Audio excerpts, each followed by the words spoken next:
کیا 23 سال کی عورت 38 سال کے مرد سے نکاح کر سکتی ہے؟ ان دونوں کے گھر والے عمر کے فرق کی وجہ سے عزت نہیں دے رہے. کس کو نہیں دے رہے عزت بھائی؟ کیونکہ وہ آدمی پہلے سے شادی شدہ ہے اور اب دوسری شادی کرنا چاہتا ہے. اس صورت میں ہمیں کیا کرنا چاہیے؟ دیکھیں 38 سال کا آدمی اگر دوسری شادی کر رہا ہے 23 سال کی لڑکی سے، تو دوسری شادی کر رہا ہو یا پہلی شادی کر رہا ہو، بات یہ ہے کہ جب ایج ڈیفرنس ہوتا ہے تو پھر اور بھی بہت ساری چیزیں دیکھنی پڑتی ہیں. خاص طور پہ مرد جب دوسری بھی کر رہا ہو تو جلدی نہیں کرنا چاہیے فیصلہ. اب لڑکی اور اس کے والدین خوب اچھی طرح غور و فکر کر لیں کہ یہ لڑکا ہمارے لیے مناسب ہے یا نہیں ہے، ہمارے جوڑ کا ہے یا نہیں ہے، اور اس سے اچھی طرح نباہ ہو پائے گا کہ نہیں ہو پائے گا. یہ سب چیزیں غور و فکر کرنے کے بعد خود فیصلہ کریں. میں کسی کو ذاتی مسائل میں مشورے نہیں دیتا. لڑکا 38 سال کا ہو یا 48 سال کا ہو یا 58 کا ہو یا 68 کا ہو، لڑکا ہی نہ رہا ہو، وہ آدمی بن چکا ہو، تو یہ لوگوں کے پرسنل معاملات ہوتے ہیں کس نے کس سے شادی کرنی ہے. تو اس لیے میں اس بارے میں مشورے نہیں دیتا. مجھے کیا پتا وہ بندہ کیسا ہے، دوسری کر کے نبھا پائے گا کہ نہیں نبھا پائے گا، تو چلا پائے گا اس رشتے کو کہ نہیں چلا پائے گا، واللہ عالم. ہاں ایک بات جس کا شریعت سے تعلق ہے وہ میں آپ سے عرض کر دیتا ہوں کہ میرے جب سے بیانات 4 شادیوں پہ جانا شروع ہوئے اور ترغیبات شروع ہوئی تو کچھ چیزیں میرے سامنے آئی ہیں جن کی اصلاح بہت ضروری ہے. مثال کے طور پر ایک لڑکی نے شادی کر لی کسی لڑکے سے اور دوسری بیوی بن گئی. اب وہ ٹائم نہیں دے رہا اور لٹکا رہا ہے اور برابری نہیں کر رہا، اور جب اس کے خاندان کی طرف سے بہت دباؤ آیا تو چھوڑنے چھاڑنے کی باتیں بھی کر رہا ہے. لڑکی بہت ڈپریشن میں چلی گئی. میرے سامنے کیس آیا تو پتا چلا کہ جی لڑکی نے اس سے دوسری شادی اس لیے کی، یعنی اس کی دوسری بیوی اس لیے کی بنی کہ میرے بیانات لڑکی نے سنے ہوئے تھے کہ 4 شادیوں کو پروموٹ کرنا چاہیے، تو اس لیے لڑکی اس کی دوسری بیوی بن گئی. یہ بہت پرلے درجے کی حماقت ہے. 4 شادیوں کو پروموٹ کرنے کا یہ مطلب نہیں ہے کہ آپ کے لیے کوئی دوسری شادی کا پیغام بھیج رہا ہے تو بس آپ اس بیس پہ کر لیں کہ دوسری کر رہا ہے اور ہم نے 4 شادیوں کو سوسائٹی میں پروموٹ کرنا ہے. تو بھائی 4 شادیوں کو تو پروموٹ کرنا ہے، اچھی بات ہے، لیکن یہ مرد کے کرنے کا کام ہے نا. لڑکی تو اپنے لیے بہتر سے بہتر ہی سوچے. اس کو اگر کوئی کنوارا چھڑا چھاٹ مل رہا ہے اچھا تو وہ کنوارے سے کرے، وہ کیوں دوسری والے سے کر رہی ہے؟ یہ کہیں اور ٹرائی کر لے گا. اور اگر آپ کا خیال ہے کہ یہ دوسری والا بہتر ہے میرے لیے اور مجھے اس سے اچھا کنوارا نہیں مل سکتا، تو بھی اس میں ایک اہم بات یہ ہے کہ پھر آپ یہ بھی تو دیکھیں 2 کرنے کے بعد یہ نبھا پائے گا کہ نہیں پائے گا. اس سے بہت اچھی طرح معاہدے کریں، ایگریمنٹ کریں، اس سے دیکھیں پیچھے کو خاندان انوالو ہے یا نہیں ہے. یہ ساری باتیں 4 شادیوں کا مطلب یہ نہیں ہوتا کوئی بھی بھنگی چرسی اٹھے تیسری شادی کر رہا ہے. لڑکی اس لیے راضی ہو جائے کہ سنت ہے. یہ لڑکی کے لیے کوئی سنت نہیں ہے. لڑکی اپنے لیے بہتر سے بہتر ہی دیکھے، وہ یہی دیکھے کہ مجھے بہتر سے بہتر رشتہ چاہیے. اور کنوارا ظاہر ہے 2 شادیوں والے سے عام نارملی وہ اس کے لیے حقوق کا ادا کرنا آسان ہوتا ہے. کسی کنوارے کے لیے ایک بیوی کے حقوق ادا کرنا آسان ہوتا ہے. تو لڑکی نے اپنے لیے بہتر سے بہتر ہی دیکھنا ہے، اس نے بھی اس کے والدین نے بھی. ہاں بعض دفعہ ایسے ہوتا ہے کہ لڑکی والوں کو اندازہ ہوتا ہے کہ بھئی ہمارے پاس کنوارے رشتے بھی ہیں لیکن یہ دوسری شادی والا ان کنواروں سے بہتر ہے. بعض کنوارے نکمے ہوتے ہیں اور 2 شادیوں والے بعض ذمہ دار ہوتے ہیں. تو یہ خود آپ نے فیصلہ کرنا ہے. یعنی اس بیس پہ ہاں نہیں کرنی ہے کہ شریعت نے 4 کی ترغیب دی ہے. شریعت نے لڑکی کو کہیں بھی ترغیب نہیں دی ہے کہ کسی کی دوسری بیوی بنے یا تیسری بیوی بنے یا چوتھی بیوی بنے. کوئی بھی ایک ضعیف حدیث بھی نہیں ملتی ہمیں اس بارے میں. شریعت نے یہ ترغیب دی ہے کہ کوئی اچھا شخص نکاح کا پیغام بھیجے تو انکار مت کرو. اب اچھے کا کرائیٹیریا ہر ایک کے حق میں مختلف ہوتا ہے. اچھے کا مطلب آپ کے حقوق ادا کر سکتا ہو، وہ دیندار ہو اور صرف لیبل لاؤ داڑھی ٹوپی کا، واقعی سچی مچی میں دیندار ہو. آج کل عاملوں نے الو بنانا شروع کیا ہوا ہے، جو روحانی ڈرامے باز ہیں نا، خلافتیں لے کے گھوم رہے ہوتے ہیں بزرگوں سے اور تعویذ گنڈوں کا بزنس کر رہے ہوتے ہیں. ان حرام خوروں نے بہت گند کیا ہوا ہے. اتنے چہرے پہ ان کی بڑی بڑی داڑیاں اور سفید پگڑیاں اور چہرے پہ ایسا لگتا ہے بغیرتوں کے جیسے نور کی پوری بالٹیاں اڈیل دی ہے بغیرتوں نے. یہ بغیرت 4 شادیاں کر رہے ہوتے ہیں لڑکیوں کو پھنسا کے، اور میرے بیانات کا بغیرت لوگ حوالہ بھی دے رہے ہوتے ہیں کہ مفتی صاحب نے کہا 4 شادیاں. تم جیسے بغیرتوں کے لیے میں نے کہا ہی نہیں ہے. تو پھر جو ہے وہ پھر لٹکاتے ہیں، ان کی زندگیاں برباد کرتے ہیں. اور حرام کا پیسہ کماتے ہیں جن چڑیل بھوت بھگا بھگا کے. کوئی جن چڑیل بھوت بھگانے کا فن آتا واتا نہیں ہے ان کو, کچھ بھی نہیں ہوتا. تو اس لیے ایسے حرام خوروں سے بچ کے رہیں. اور دوسروں کی بیویوں پہ بھی بغیرت لوگ قبضہ کرتے ہیں. یہاں ملاوی میں بھی میں نے دیکھا کہ بہت ساری خواتین ان بغیرتوں کے چکر میں پڑی ہوئی ہیں. فلانے پہ جادو ہے, فلانے پہ ٹونا ہے, فلانے پہ. یہ ایک مولوی مجھ سے ملنے کے لیے آیا, وہ بھی اس طرح کی بکواسات کر رہا تھا یہاں پہ. مجھے اندازہ ہو گیا کہ یہ 2 نمبر آدمی ہے. بعد میں کسی نے بتایا تعویذ گنڈوں کا بزنس کرتا ہے. میں نے کہا مجھے تو بات چیت سے اندازہ ہو گیا تھا حرام خور ہے. تو بہت یہ بڑا المیہ بن چکا ہے مذہبی لوگوں کا. پوری دنیا میں جہاں بھی جاؤ نا, مسائل وہیں ملیں گے جہاں روحانی علاج والا ملے گا آپ کو. جہاں روحانی علاج والا ہوگا وہاں جن چڑیل بھوت جادو آپ کو ملیں گے. اور جہاں یہ روحانی علاج والے نہیں ہیں وہاں نہ جن, نہ چڑیل, نہ بھوت, نہ جادو, کچھ بھی نہیں ہوگا وہاں پہ. تو خواتین کو چاہیے کہ وہ اپنے لیے بہتر سے بہتر دیکھیں. اگر ان کا خیال ہے کہ یہ دوسری شادی جو کر رہا ہے یہ زیادہ بہتر ہے میرے لیے اور یہ حقوق پورے کرے گا, اور ہوائی بات نہ, اس کی آمدن دیکھیں کیا ہے, رکھے گا کہاں, یہ سب چیزیں پہلے سے طے شدہ ہوں, دونوں کے برابر حقوق پورے کرے گا, یہ سب چیزوں میں آپ کو اطمینان ہو گیا اور کوئی اس نوعیت کا کنوارا نہیں مل رہا تو کریں آپ. پھر ساری زندگی بیٹھے رہنے سے بہتر ہے کہ کسی کی دوسری یا تیسری بیوی بن جائے. اور جو میں ایک بات کہتا ہوں وہ ریپیٹ کرتا ہوں کہ کسی نکمے کی پہلی بیوی بننے سے بہتر ہے کسی سمجھدار ذمہ دار کی چوتھی بن جائے. لیکن یہ جب کنوارا نکما ہو. پھر کنوارا نکما نہیں ہے تو پھر کنوارے کو ترجیح دینی چاہیے. کیا گھٹنا دکھا کر وضو کر سکتے ہیں؟ کیا مطلب بھائی گھٹنا دکھا کر وضو کرنا؟ اس کے پیسے ملتے ہیں, کیا ہوتا ہے اس سے؟ تو میرا خیال ہے بعض لوگ پاؤں دھوتے ہوئے گھٹنا بالکل کھول دیتے ہیں, تو یہ جائز نہیں ہے, گھٹنا سطر میں داخل ہے. اگر لڑکی کا باپ فوت ہو گیا ہو اور اس کی ماں اور بھائی پیسوں کی لالچ میں اگر زبردستی اس کی شادی کہیں کروانا چاہ رہے ہوں لیکن لڑکی اس رشتے سے راضی نہیں, تو کیا اس صورت میں لڑکی اپنے گھر سے بھاگ کر اپنی مرضی سے نکاح کر سکتی ہے؟ کیا اس کے لیے ایسا کرنا جائز ہے؟ اگر واقعی بھائی لالچی ہے تو اپنے خاندان کے دوسرے مردوں سے رابطہ کرے, گھر سے بھاگے مت. گھر سے بھاگنے کے سائیڈ ایفیکٹ بہت زیادہ ڈینجرس, بہت زیادہ خطرناک ہوتے ہیں. بھاگنے کے بعد آپ کا کیا خیال ہے, کوئی بہت نیک انسان مل جائے گا آپ کو, وہ اور زیادہ آپ کو بیوقوف بنائے گا جب اس کو پتا ہے کہ اس کے باپ اور بھائی, اس کی ماں اور بھائی اس کے خلاف ہیں اور لالچی ہیں, اور والدین جو باپ کا بھی انتقال ہو چکا ہے, تو وہ بھگانے کی آپ کو لالچ تو دے گا لیکن وفا نہیں کرے گا آپ کے ساتھ, وہ آپ سے کھیلے گا. عام طور پر ایسا ہی ہوتا ہے 99.9%. تو اس لیے پھر بھائی کے بجائے خاندان میں کوئی اور ہو, چچا ہو, ماموں ہو, ان سے رابطہ کریں کہ بھئی یہ اس طرح کر رہے ہیں, میں اس پہ راضی نہیں ہوں. اور اگر پھر بھی کوئی حل نہ ہو تو پھر کورٹ. میرا سوال یہ ہے کہ کیا نام کو پھاڑ دینے سے اس کی تاثیر ختم ہو جاتی ہے؟ ہمارے آفس میں بہت سے ایسی دستاویز ہوتی ہیں جنہیں پھاڑنے کی ضرورت پیش آ جاتی ہے, جس پر اردو اور انگلش میں نام بھی لکھے ہوتے ہیں. پھاڑ کے پھینک دیا کرو میرے بھائی. آفس میں اور بھی کوئی غم ہے زمانے میں, اس لیے کاغذ نہیں پھاڑنا کہ اس پہ نام ہوگا تو نام پھٹ جائے گا, تو یہ وہ نہ پھٹ جائے کہیں جس کا نام ہے. تو ایسے تو وہمی بنو گے. مفتی صاحب میرا مسئلہ یہ ہے کہ میں اسکول میں ٹیچر تھی, ٹیچر کی سیلری دینا میرے ذمے تھی. کچھ سال پہلے وہاں کے ایک ٹیچر نے کہا تھا کہ ان کو 1 ماہ کی سیلری نہیں دی, جبکہ میرے حساب سے مجھے لگتا ہے کہ میں نے ان کو دے دی, لیکن ان سر کا کچھ سال پہلے انتقال ہو چکا ہے. مجھے خیال آتا ہے کہ کہیں ایسا نہ ہو کہ مجھ سے غلطی ہو گئی ہو. ایسی صورت میں کیا کرنا چاہیے؟ کیا وہ پیسے ان کے نام سے مدرسے میں دے دیے جائیں؟ کچھ بھی نہیں کریں, دے دی تھی آپ نے, دے دی. اس کے ذمہ تھا, وہ گواہوں سے, اور جب ٹائم گزر گیا, مہینہ بھی گزر گیا, تو آپ کو یاد بھی ہے کہ آپ نے دی ہے, تو آپ کیوں وہم کر رہی ہو بلا وجہ؟ اور اگر آپ نے جب کہہ دیا تھا نہیں دی, تو اس کو چاہیے تھا کہ پھر وہ اصرار کرتا یا وہ آپ سے ثبوت مانگتا. مسئلہ یہ ہے کہ ہم لوگ تھوڑے سے وہمی بہت ہیں. ہم دین پہ جب آتے ہیں نا, تو یہ خاتون کی بات نہیں کر رہا, جنرلی ایک بات کر رہا ہوں, وہم کی طرف زیادہ چلے جاتے ہیں. بھائی اسلام تو ملت بیضاء سمحا, صاف ستھرا سیدھا سادہ دین ہے, جن میں ہمیں گناہوں سے بچنے کا حکم دیا گیا, نماز پڑھنے کا حکم دیا, رمضان کے روزوں کا حکم, زکوٰۃ ہے, صدقات و خیرات ہے, تو ایک دوسرے کی کیئر کرنا. یہ جو موٹی موٹی دین کی چیزیں یہ ہیں, ان میں بہت زیادہ وہمی. وضو کو دیکھو نا, وضو کرتے ہیں گھنٹوں گھنٹوں وضو میں بیٹھے رہتے ہیں وہمی لوگ.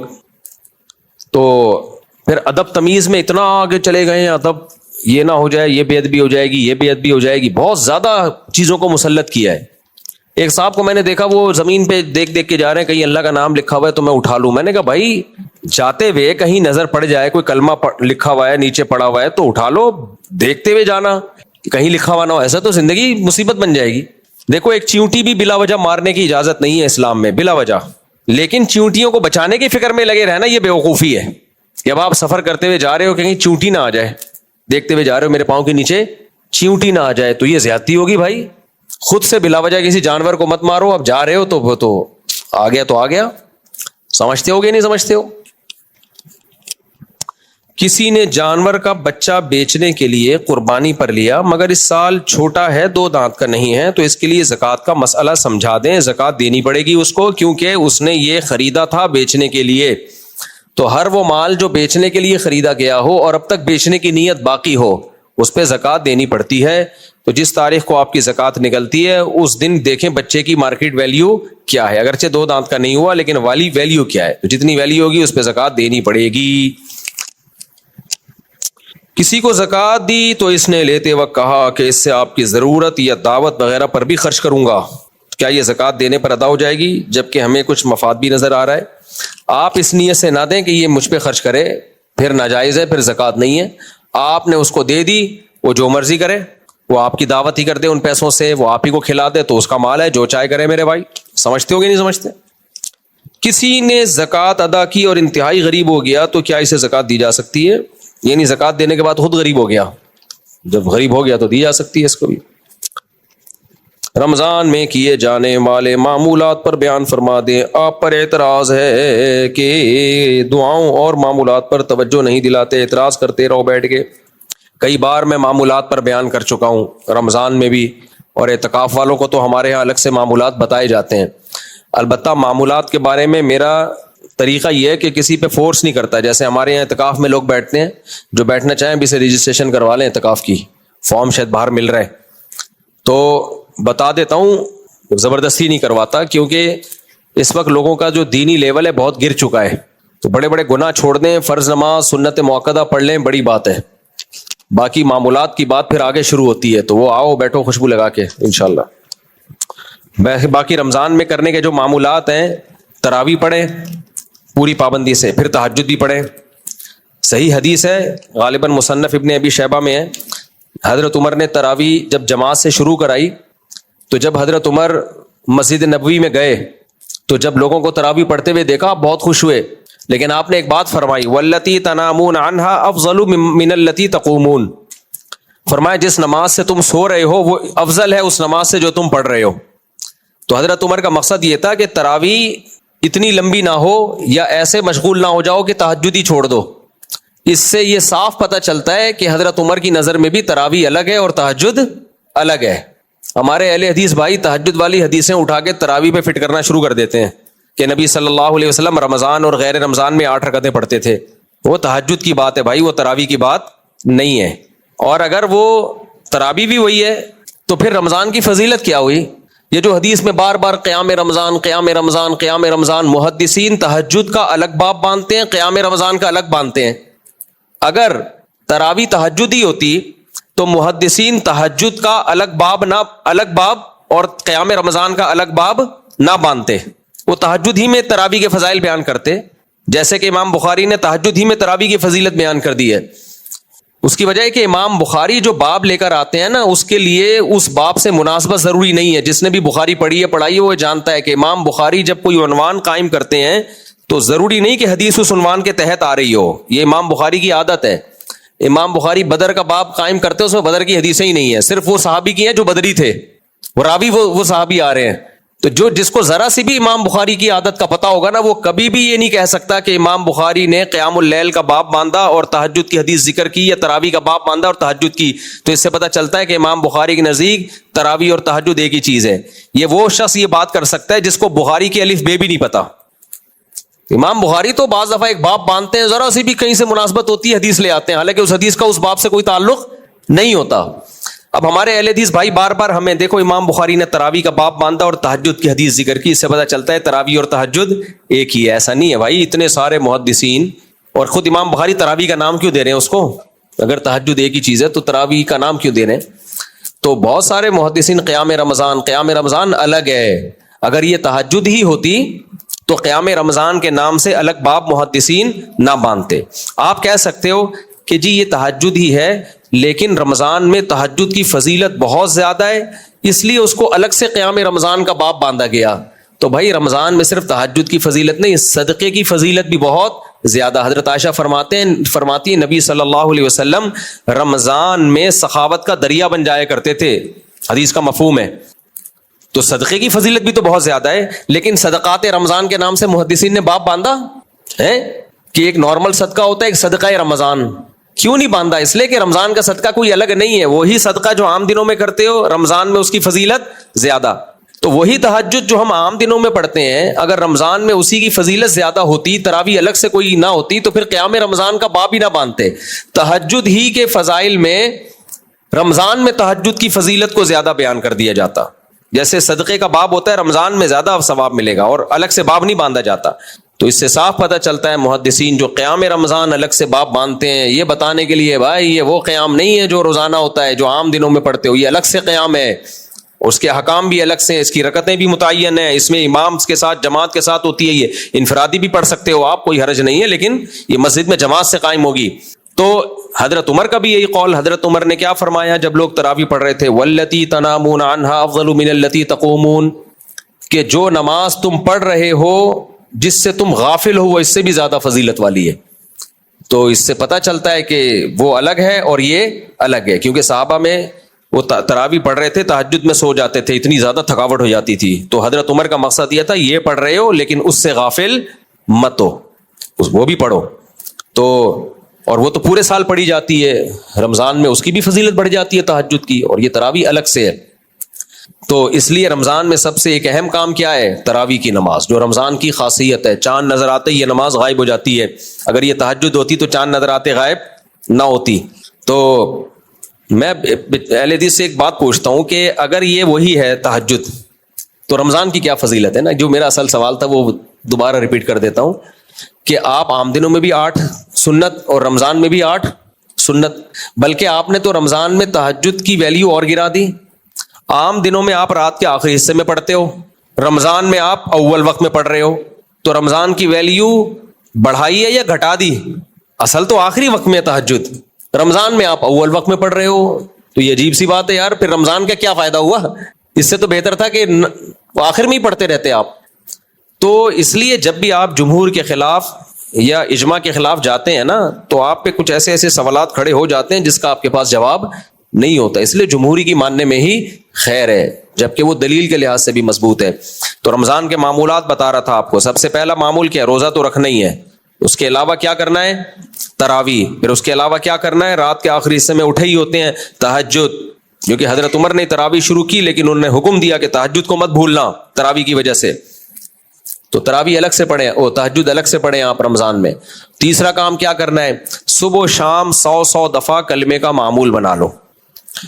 100 دفعہ درود شریف، 100 دفعہ استغفار، 100 دفعہ تیسرا کلمہ سبحان اللہ والحمد للہ ولا الہ الا اللہ واللہ اکبر، جس کو چوتھا کلمہ کہا جاتا ہے لا الہ الا اللہ وحدہ لا شریک لہ لہ الملک ولہ الحمد یحیی ویمیت وہو حی لا یموت وہو علی کل شیء قدیر. کی حدیث میں بہت زیادہ فضیلت ہے.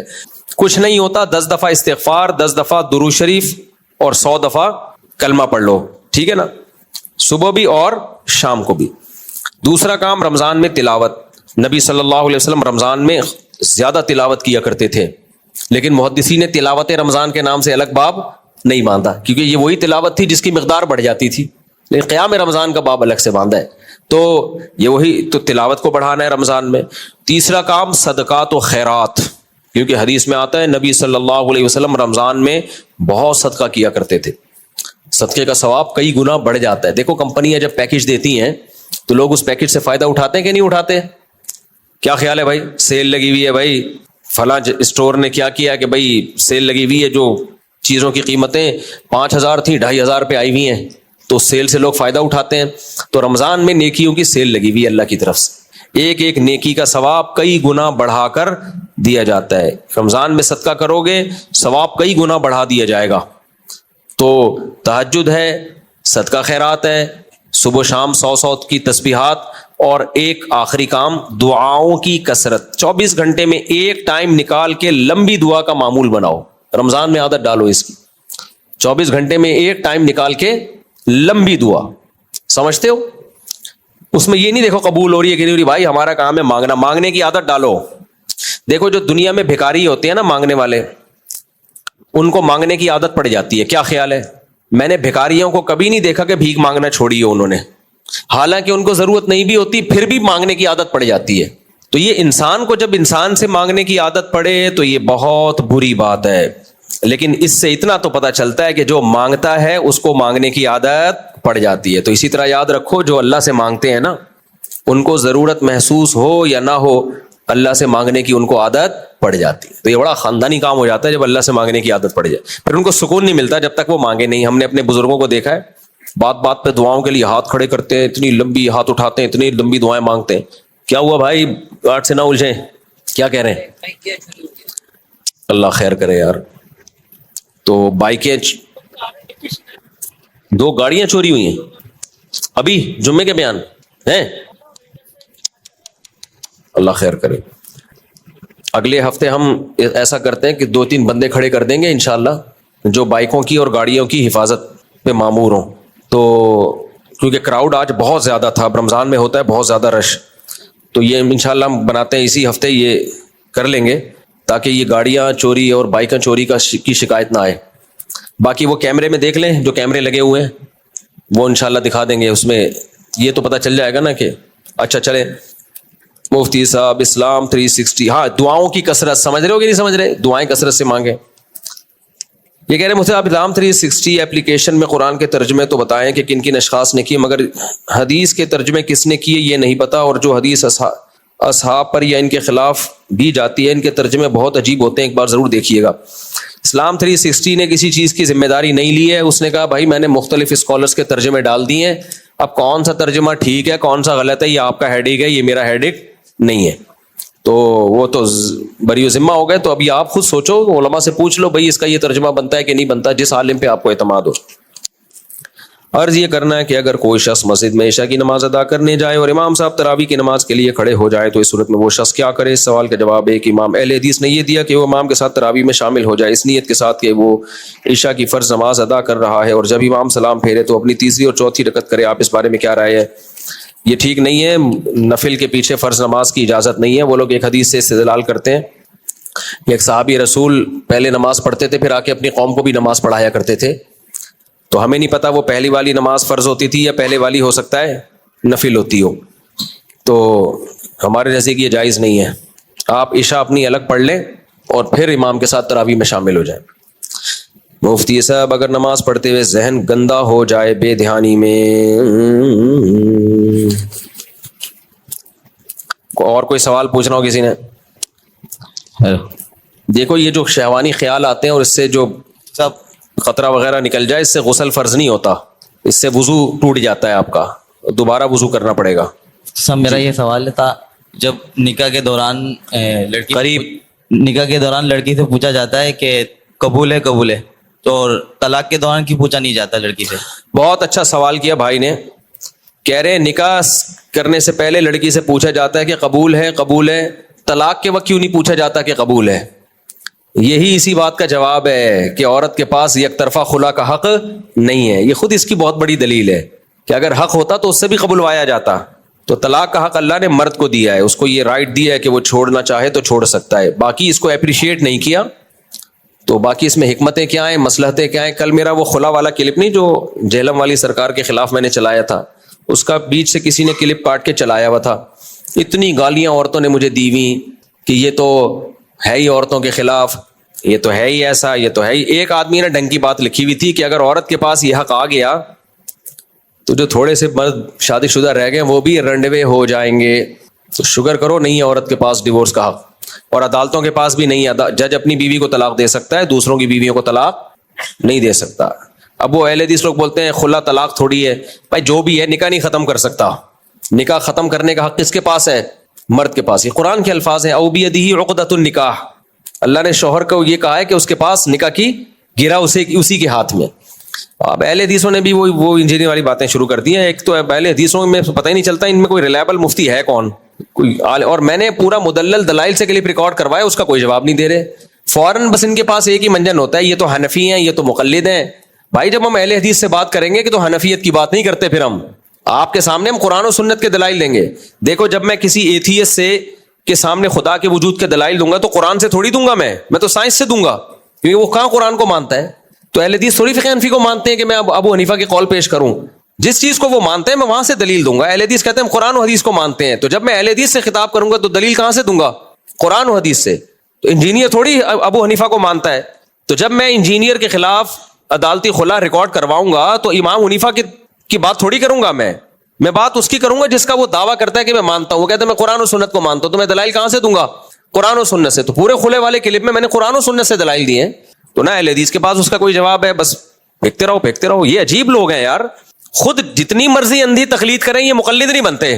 ہم قرآن و سنت سے دلائل کے انبار لگا دیں تو وہ پھر بھی حنفی ہیں, چونکہ حنفی ہیں تو وہ حنفی والی باتیں کریں گے. یہ ابے ہم تمہیں قرآن و سنت سے دلائل دے رہے ہیں بھائی, اور حنفی ہم ہیں بھی اسی وجہ سے کہ حناف میں دلائل کہاں سے لیے جاتے ہیں؟ قرآن و سنت سے. تبھی تو ہم حنفی ہیں. اگر تورات انجیل سے لے رہے ہوتے پھر ہم نہیں حنفی ہوتے. اور امام حنیفہ کو اگر کوئی حدیث نہیں پہنچی تو کوئی ایسی پرابلم کی بات نہیں ہے, ہمارے اندھی تقلید ہے ہی نہیں. بعض چیزوں میں اگر ہمیں پتہ چل گیا امام صاحب تک حدیث نہیں پہنچی تھی تو ہم نے ابو حنیفہ کے قول لیا ہی نہیں اس میں, تو اندھی تقلید کہاں سے ہو گئی ہے؟ تو وہ پہلے ہی ہم چھوڑ چکے ہیں, وہ آپ کے مشورے پہ ہمیں چھوڑنے کی ضرورت نہیں ہے. یہ کہتے ہیں ہمارے مشورے سے چھوڑو, نہیں بھائی, ہمارے ایک اکابر کا سلسلہ ہے, علماء ہے, انہوں نے پہلے ہی چھوڑ دیا اس میں. جب دیکھا کہ بھائی اس میں امام صاحب کے پاس دلیل نہیں ہے تو چھوڑ دیا امام صاحب کا قول. تو یہ سارا پروپیگنڈا ہے, امام صاحب تک ہو سکتا ہے حدیث نہ پہنچی ہو. تو جب دیکھا بھائی صحیح حدیث ہے تو اب پھر رفع الدین پر آتے ہیں کہ رفع الدین میں صحیح حدیثیں کیوں چھوڑ دیتے ہو؟ رفع الدین میں ہم حدیثیں نہیں چھوڑتے,